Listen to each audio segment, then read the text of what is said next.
Shalom, selamat pagi saudara-saudara. Terima kasih kepada Tuhan karena kita sudah masuki bulan baru, bulan yang pertama. Di hari-hari ini kami mau belajar menyerahkan hidup kami kepada Dia yang menguasai, mengatur waktu dan kesempatan ini. Kalau kami sehat, ini adalah kemurahan Tuhan. Saya akan bacakan 1 Yohanes 4 ayat 7 dan 8. Allah adalah kasih. Saudara-saudaraku yang kekasih, marilah kita saling mengasihi. Sebab kasih itu berasal dari Allah dan setiap orang yang mengasihi lahir dari Allah dan mengenal Allah. Barang siapa yang tidak mengasihi, ia tidak mengenal Allah, sebab Allah adalah kasih. Saya akan baca di firman Allah yang hidup, sahabat-sahabat yang saya kasihi. Marilah kita kasih mengasihi, karena kasih itu berasal dari Allah. Dan mereka yang mengasihi serta baik hati menyatakan bahwa mereka anak-anak Allah yang mengenal Dia makin lama makin baik. Tetapi jikalau seseorang tidak mengasihi dan tidak baik hati, hal itu dinyatakan bahwa ia tidak mengenal Allah, sebab Allah itu kasih. Saudara-saudara, dikatakan begini, marilah kita saling mengasihi. Cap utama bagi orang percaya adalah kasih. Dan kasih itu mewarnai hidup kita. Tetapi banyak orang percaya yang dia berkata, saya mengasihi, saya percaya kepada Tuhan, tetapi memiliki dan menyimpan kepahitan, menyimpan iri hati, menyimpan kemarahan yang diselimuti, disimpan di dalam hati. Tetapi ini bukan cap utama bagi orang percaya. Orang yang percaya, kalau dia bilang dia mengasihi Allah, dia juga harus mengasihi sesama saudara. Bahkan mengasihi orang yang tidak menyukai dia. Mengasihi orang yang sering mengganggu ketenteramannya. Firman Allah juga berkata 1 Korintus 2 ayat 2-9. Apa yang tidak pernah dipikirkan, apa yang tidak pernah didengar, apa yang tidak timbul di hati manusia, semua disediakan Allah untuk mereka yang mengasihi Dia. Seringkali kita potong ayat ini. Kita mau menerima apa saja yang Tuhan berikan. Kita mau hidup diberkati, tetapi kasih kita hanya tujukan kepada Tuhan, kepada orang-orang yang baik terhadap kita, kepada mereka yang kita hormati, yang kita sayangi. Tetapi ada orang-orang yang menjengkelkan kita. Kita tidak bisa mengasihi buat mereka. Kita tidak mau berdoa buat mereka. Tetapi firman Allah mengatakan, kalau kita mau mengasihi Tuhan, kita juga harus saling mengasihi sesama saudara kita. Kita tidak usah lihat merek yang lain, tetapi warna dari Allah, sifat dari Tuhan ialah kasih. Dia tidak memperhitungkan baik buruk orang, baru dia mengasihi. Firman Allah di dalam Yohanes 3 ayat 16 berkata, karena demikianlah Allah mengasihi isi dunia. Orang di dunia ini sangat jahat.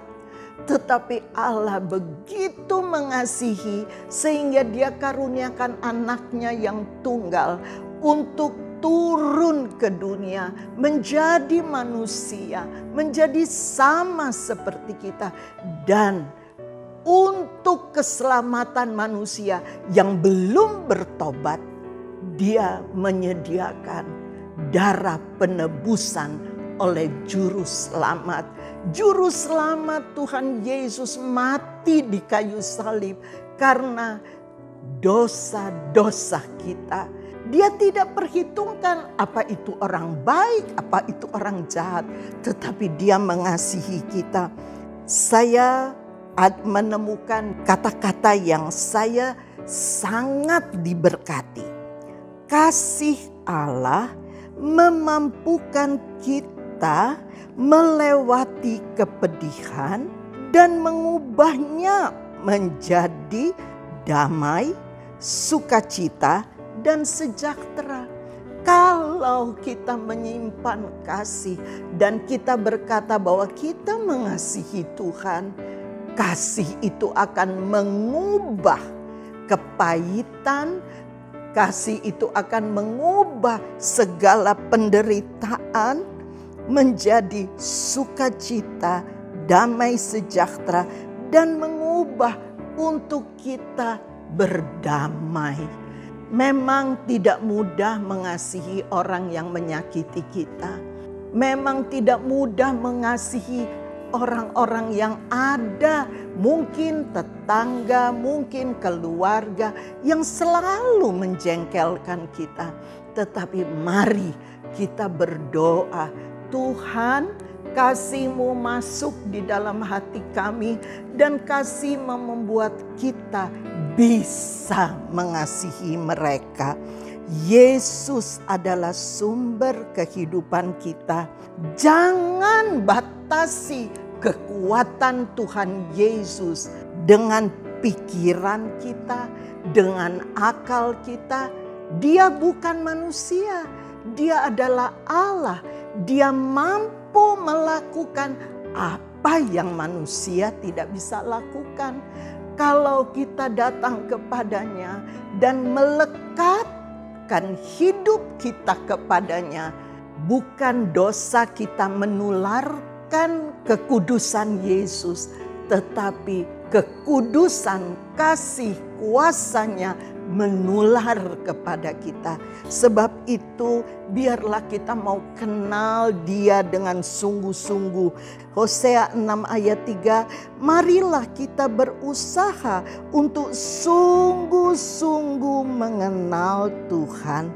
Alangkah indahnya kalau kita dapat sungguh-sungguh mengenal Tuhan. Marilah kita dengan tekun berusaha mengenal Dia.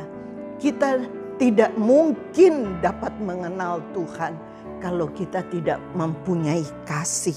Milikilah kasih dari Yesus. Kita seringkali minta kepada Tuhan, minta ini, minta itu, tetapi adalah lebih baik kita datang kepada Dia dan berkata, Tuhan, biar kebenaran-Mu, biar kasih-Mu masuk di dalam hidup kami, sehingga lewat hidup kami kemuliaan Tuhan boleh nyata. Mazmur 91 ayat 14 dikatakan, karena hatinya melekat kepadaku, maka aku akan meluputkan dan membentenginya, sebab ia mengenal namaku.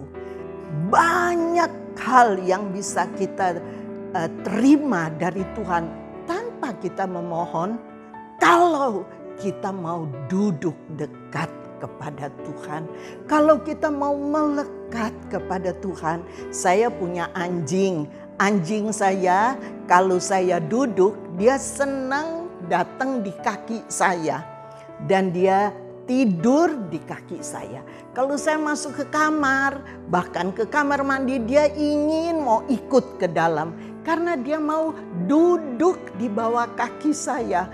Saya mengingat bagaimana Tuhan Yesus kalau kita sering duduk di bawah kakinya, di dalam hadiratnya, sekalipun kita tidur, sekalipun kita ada di pembaringan, sekalipun kita duduk-duduk nonton TV, apa baca buku, kita mau selalu dekat dengan Dia. Kita mau selalu mendekat dan duduk diam di hadiratnya. Firman Tuhan berkata di Filipi 3 ayat 10, yang ku kehendaki, maksud Rasul Paulus, dia bilang yang ku kehendaki dari semua.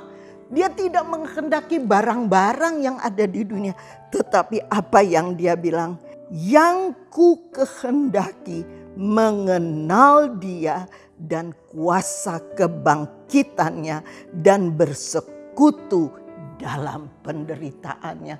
Rasul Paulus punya kerinduan yang luhur dan tinggi. Dia mau mengenal Yesus. Dia mau mengenal Tuhannya lebih dari segalanya.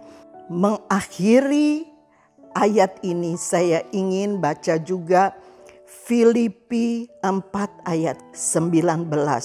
Allahku akan memenuhi segala keperluanku menurut kekayaan dan kemuliaannya Dia dalam Kristus Yesus.